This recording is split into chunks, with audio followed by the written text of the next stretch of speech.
sharing, and don't forget to hit that subscribe button.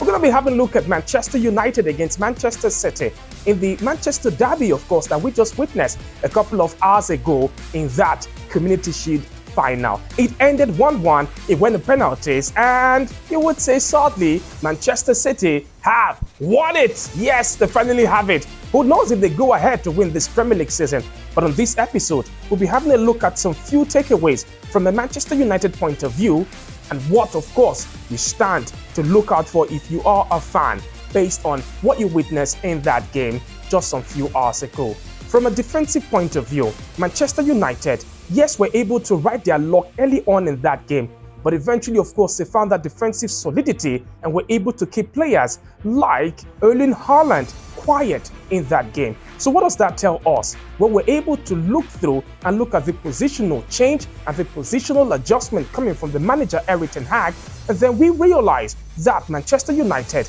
look a bit more solid, and they have done this with the likes of Harry Maguire, Johnny Evans, and Lisandro Martinez at left back.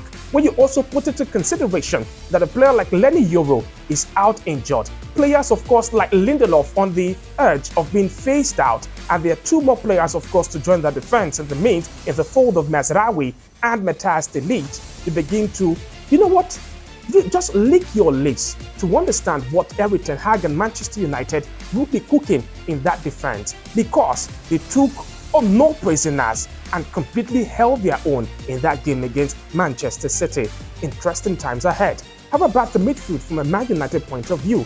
Casemiro, who had been criticized all through last season. In fact, remember Jamie Carragher saying that Casemiro should just leave football at the top level because it is no longer for him. And we saw how, of course, he had to prove his point, especially in that Community Shield against Man City. Almost single-handedly knitting that midfield together, Casemiro was, of course, the spine for Man United, starting the attack alongside, the defenders and, of course, the goalkeeper Onana, and also popping up late in the box with some flashes and with some beautiful shots there. So that means that Casemiro is just not done yet. But again, with the partnership of Mainu and Bruno Fernandes, and not to also forget the returning and the resurgent Mason Mount, well, Manchester United have got that midfield ticking again. And from an attacking phase point of view, we find the Manchester United side for the first time in a long while stringing passes together, and you can see the structure and the system put in place by the manager Erik ten Hag. Now, gone are the days where United fans will scratch their heads and ask, what really is our style of play? We saw that against a Manchester City led by Pep Guardiola. Pep Guardiola, of course, was even irked by that, to the point where he said United created most of their chances from transition and set piece. Well, Pep Guardiola, where have you been? That has been Manchester United's MO in the last 30 years. So, this is a side, of course, that is good in transition and knows again how to exploit the weaknesses of the opposition. And when it means to play out from the back, under Ten Hag, we also saw a lot of signs, especially in that second half. Another thing to point out from a Man United point of view in that game has to be the plethora of options in the attack.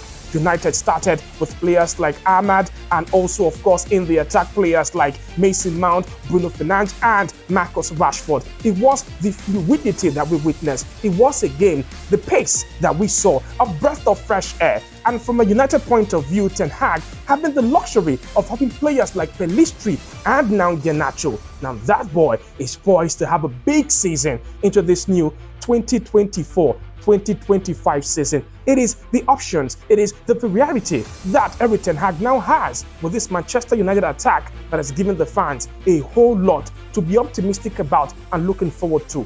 Don't forget, players like Joshua Zirkzee and also Rasmus Højlund did not play a part in that game. So you see the options and the variety comes to mind there, and yet they flew in that attack.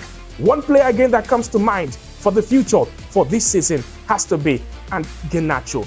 Came off the bench and played in not his preferred position on the right-hand side of the attack, and yet you could see the pace, you could see the hunger, which resulted in the goal. Ladies and gentlemen, Manchester United if you are the fan looking forward to the new league season, from that Community Shield to judge just exactly what your team will be all about in terms of defense, in terms of possession, and in terms of the attack, well, you get a clearer idea from these players and what we'll just share with you. Kudos to Erik Ten Hag. Yes, he did not get the victory over 90 minutes, but of course, he took the lead. He was few seconds away from being crowned champion and winning another, title just before Bernardo Silva snatched it and took it into extra time. So let's keep an eye on what United are cooking for this new league season. All right, don't forget to share, like, and subscribe on this our YouTube channel. You get the best of some good football content. My name is JD. I am Babajide Oluwaseun. Bye for now.